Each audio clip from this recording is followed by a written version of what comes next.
Jésus a dit que Dieu est un esprit.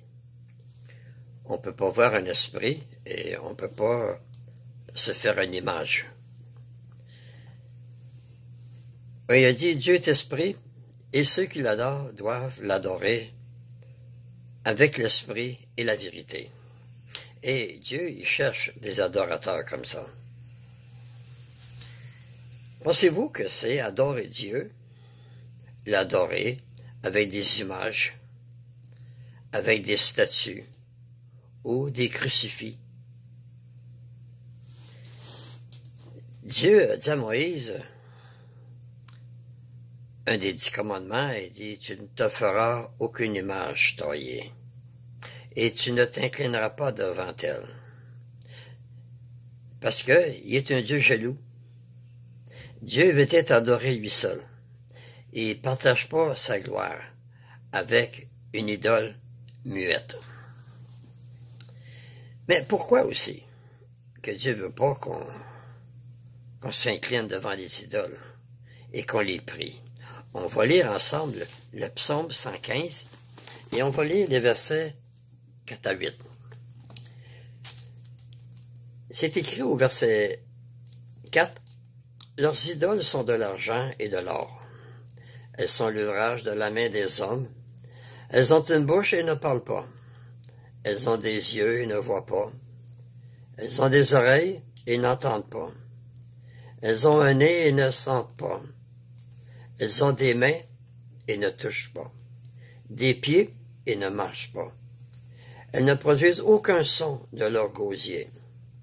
Et leur ressemblent ceux qui les fabriquent. Tous ceux qui se confient en elles. Fait que Dieu lui dit que les statues, ça ne peut pas rien faire. Si vous vous approchez d'une statue, si vous lui demandez des choses, elle ne vous donnera pas. Pourquoi? Parce que c'est pas vivant. C'est fait en bois. Dieu compare les statues aujourd'hui, savez-vous à quoi? À des excréments. C'est marqué dans la Bible. Et à certaines places, il les appelle les sales idoles. C'est des choses que Dieu déteste.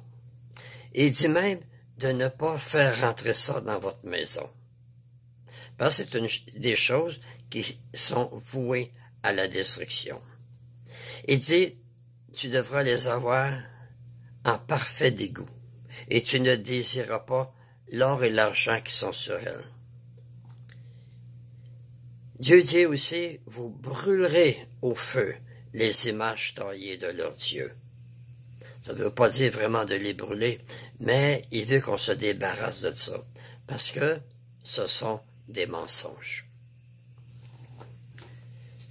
Comme j'ai dit, comme Jésus a dit, il a dit, Dieu est esprit, et ceux qui l'adorent doivent l'adorer avec l'esprit et la vérité.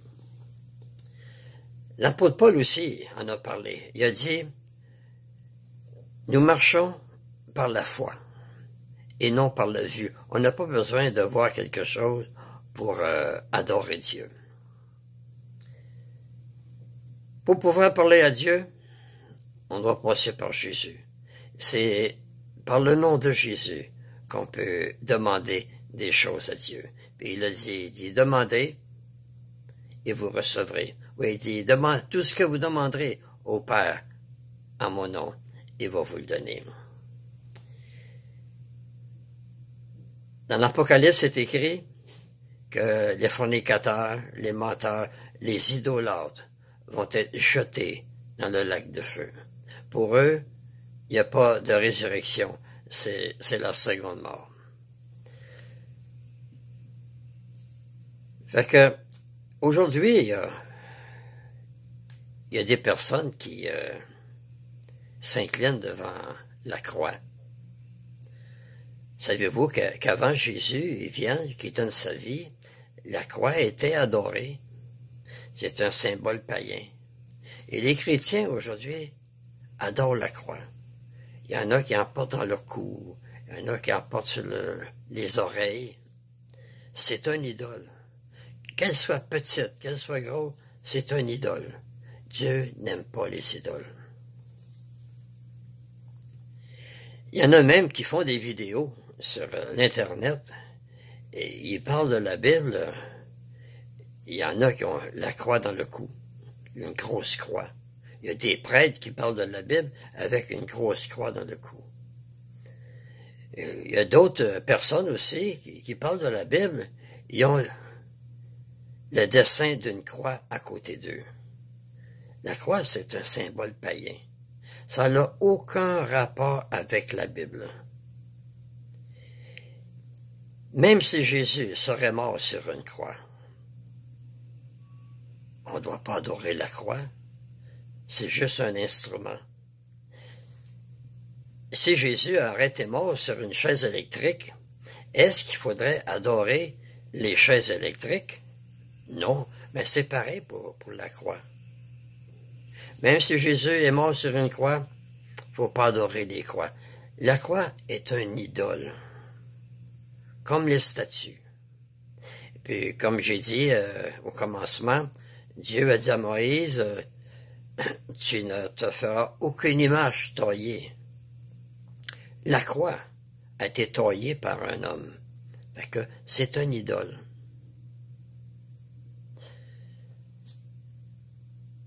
Merci de m'avoir écouté et à la prochaine, si Dieu le veut.